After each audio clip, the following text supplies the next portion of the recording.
Karine Mokonzi la baronne. Mwasi azanga mbanda. Karine Mokonzi la baronne. Mwasi asilisa. Grâce mbisi succès. Abende ima ina makila. Karine Mokonzi la baronne. Mwasi oyo. Gloire Olangi. Christelle Kabeya. Bazolota. Pona 2021. Basiti na bango ekende. Karine Mokonzi la baronne. Oyo. Mbote ba papa, ba mama, bandeko. Mbote ba rando na ba randonnette.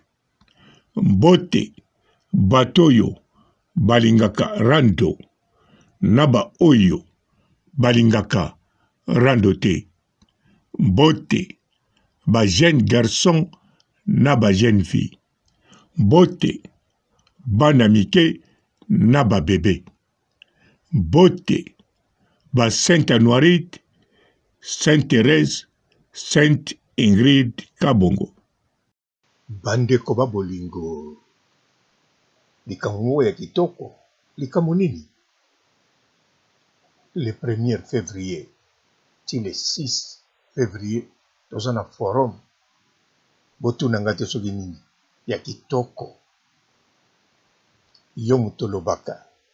Ke mboka. Secteur nyonso. Ba okipango na bapaya. Kotoyo. Ba chinois. Kotoyo. Bendie. Kote kuna. Ba pakistanais. Alors. Yaka na forum. Le 1er février. Ti le 6 février 2022. Kuna okoya na compétence na yo. Okoya koloba. O makambo na yo ekokoma. Paya nani? Fati Beton. Tala yo. Ozoloba. Papa Robo. Olie. Yango longoli maske.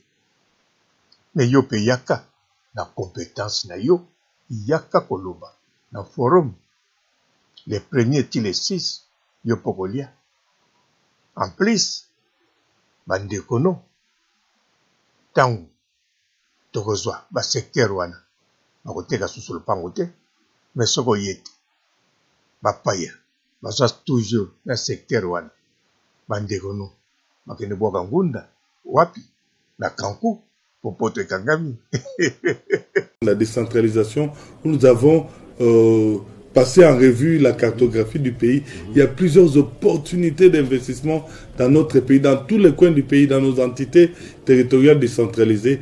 Et à Geneva, nous présenterons cela aux investisseurs éventuels de la diaspora du Congo et des amis du Congo qui seront nombreux à ces grands rendez-vous. Et ces assises seront tenues en quelle période exactement? C'est du 1er au 6 février 2022.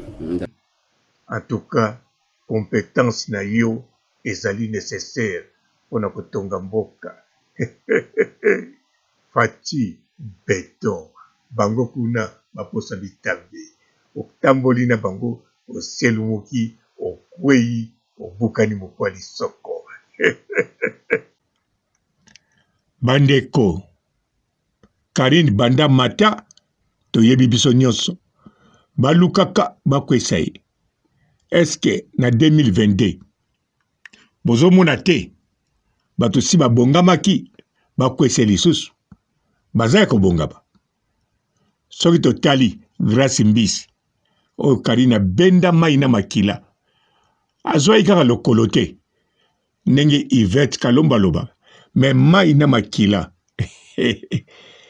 Eske Grâce mbisi azo prepare te mbala liboso bomonaki na photo na wile toka azwi pake.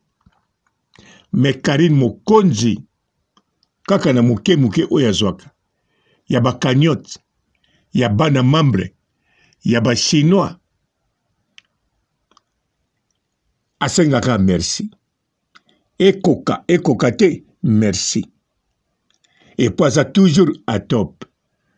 Grâce mbisi azoba pake minene azoba bia ndenge nini mai na makila kari na vida yango siko dipon na féminin diponaise mibale o basangani Christelle achanga pe Cristiano Kabeya avant nete ko sukisa Mobutu baye siko na ma glo akomi pe na ba glo soki ba Gloria show bango tu bazotala Karine Mokonzi bien sûr bayebi ke ngwende wana bakoka te me bazolinga bakangama makasi baganya ata na 2022 surtout bazolinga basiti na bango penza emata bazwa ta position makasi tala soki baza bato mayele bozolanda bato yango no oyo nazotanga bazaka ekipe moko Grace Mbisi azali mama na bango donc Gloire Olangi asala pa Grace Mbisi Cristiano Kabeya asala pa Grace Mbisi mais bango tu soki baza na relation na Grace Mbisi inekima pona Karine ata n'expliquer binote boye bien alors bandeko ba manœuvre o bazo sala ba entraînement o bazo sala ngo pona ni bino moko boyebi atanga na lobi na ngate boyebi nga moko na yokaki na émission o Karine asala kiawa o eleki direct pe salamaki oyo ndeko na biso bazaka na mi atemo na Canada tango bengai Karine alobaki Karine faut ça la armée ya la Chine. Pourquoi alobaki bon? Pourquoi? Parce que yebi Karine Mokonzi basale ke ba entraînement o ka penza ba entraînement ko sakana te ya bambila. Donc na mulili na kati internet na mulili na ndenge bato menoir te ba menoir pe basalaka me nazoloba ba oyo nazoloba wana basalaka ngo na mulili en dehors ya caméra na yebi pete so basalaka na mulili mususu mais en dehors ya caméra oui yango wana soki ndeko na biso alobi Karine Fazana armée ya la Chine azana raison poto monaki équipe choc ebima ezati lelo kombo wana tozaki nango sur sota armée mais to comprendre que ezaka kombo yango wana ndeko na biso alobi bongo équipe choc esalaka makambo nango kitoko mais to kanisaka yango ndenge mususu mais nzoka équipe choc eza na ba variété eza na makambo ebele esalaka mais toujours ezaka équipe a bien pe bazana batu ya bien Karine autorité élément makasi Niao Suzuki élément makasi Nadine Mukendi la plus intelligente élément makasi Kimia na batu to bazalaka kuna na bawuno bazamu ebele bazali be élément ya makasi na kati la Chine pe na équipe choc alors bato nazotanga bazali normalement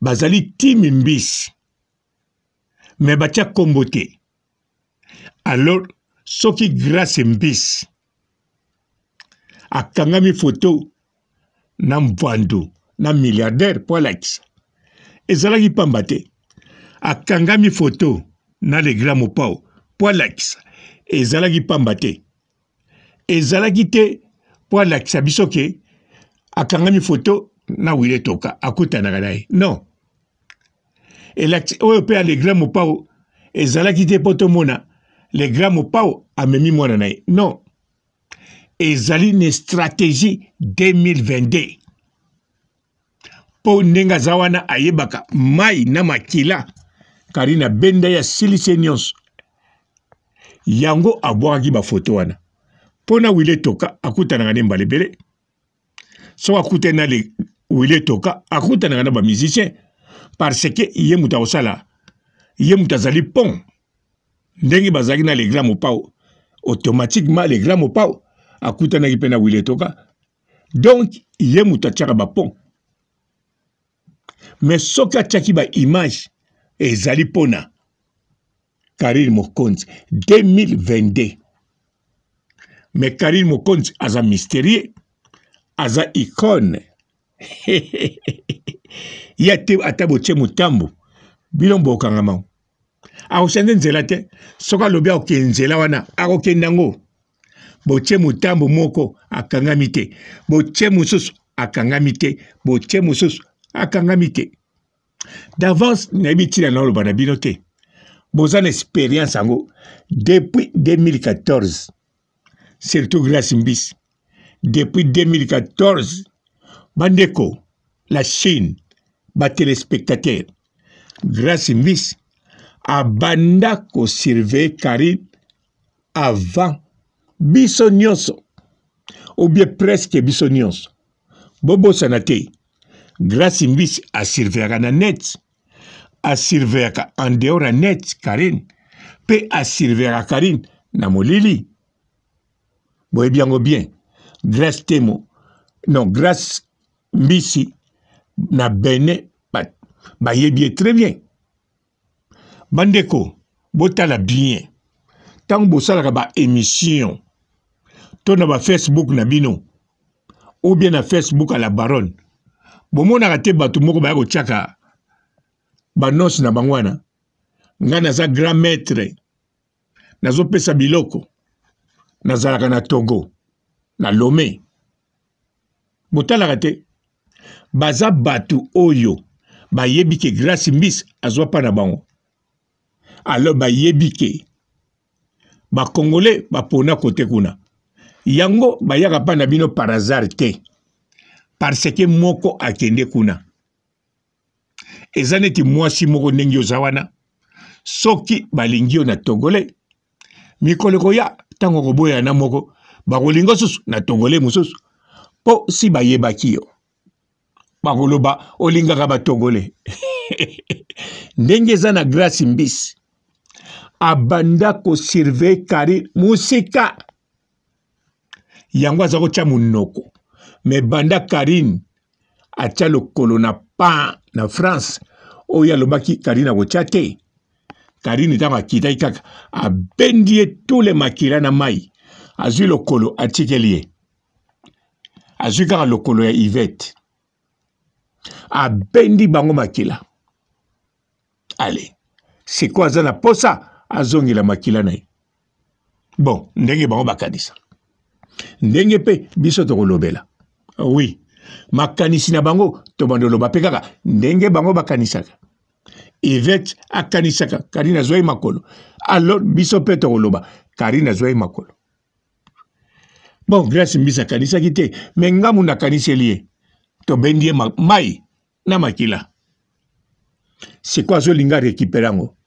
alors badipon na ye na féminin badiponaise mibale oyo Christelle Kabeya Mobutu na Gloria basangani yango wana 2022 la baronne eloko akosala même biso toyebi te mais nde eloko toyebi aza icône mystérieux même alali pongi même azokipe bino te même asala émission te bino moko bokokangama na motambo.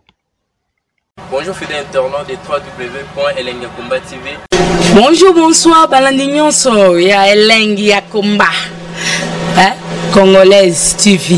Belé partout dans le monde, partout où vous êtes, partout où vous êtes, Elengiakomba TV vraiment. Bonjour, bonsoir, on a abonné bafa nyonso ya Elengiakomba Congolais TV. Bonjour à mon boss, on a appelé ça vraiment un pandi. Bonjour à mon boss, JP Kiama. Je salue mon boss Balobi, boss de boss Babi, JP Kiama. Bonjour à Elengiakomba Congolais TV vraiment. Ramon Lazana, chaîne de chaque topo, il y a boss de JP Kiama, et boss de boss Yanni Amédaché. Donc on va s'entendre au Lazaki. Ya boss na biso JP Kiama nzambe na ngai ba boss bazali ba boss bazali Eh, JP Kiama, le boss des boss. Napesi d'abord bonjour, tu peux mbote belé, na mon boss JP Kiama, on a rosa insaote. Donc on a quoi que les katisana, napesi mon boss JP Kiama, boss des boss. Bonjour fidèles internautes de www.elengiakomba TV. Bonjour, bonsoir, balandignon so, ya Elengiakomba. Hein? Congolaise TV. Belé, partout dans le monde, partout où vous êtes, partout où vous êtes, Elengiakomba TV, vraiment. Bonjour, bonsoir, na abonné, fa nyonso ya Elengiakomba Congolais TV. Bonjour à mon boss, on a appelé ça vraiment un pandi. Bonjour à mon boss, JP Kiama. Je salue mon boss Balobi, boss des boss, Babi JP Kiama. Bonjour, na Elengiakomba Congolais TV, vraiment. Maman Lazana, chaîne de ceux qui topo, il y a boss de JP Kiama, et boss des boss, il y a un danger. Donc, on va s'en parler la zaki. Ya boss na biso JP Kiama, nzambe na ngai. Ba boss bazali, ba boss bazali. JP Kiama, le boss des boss. Napesi d'abord bonjour, tu peux mbote belé, na mon boss JP Kiama, on a rosa insaote. Donc on a quoi que les katisana, napesi mon boss JP Kiama, boss des boss. Belé, partout dans le monde, partout où vous êtes, partout où vous êtes, Elengiakomba TV, vraiment. Bonjour, bonsoir, na abonné, fa nyonso ya Elengiakomba Congolais TV. Bonjour à mon boss, on a appelé ça vraiment un pandi. Bonjour à mon boss, JP Kiama. Je salue mon boss Balobi, boss des boss, Babi JP Kiama. Bonjour, na Elengiakomba Congolais TV, vraiment. Maman Lazana, chaîne de ceux qui topo, il y a boss de JP Kiama, et boss des boss, il y a un danger. Donc, on va s'en parler la zaki. Ya boss na biso JP Kiama, nzambe na ngai. Ba boss bazali, ba boss bazali. JP Kiama, le boss des boss. Napesi d'abord bonjour, tu peux mbote belé, na mon boss JP Kiama, on a rosa insaote. Donc on a quoi que les katisana, napesi mon boss JP Kiama, boss des boss.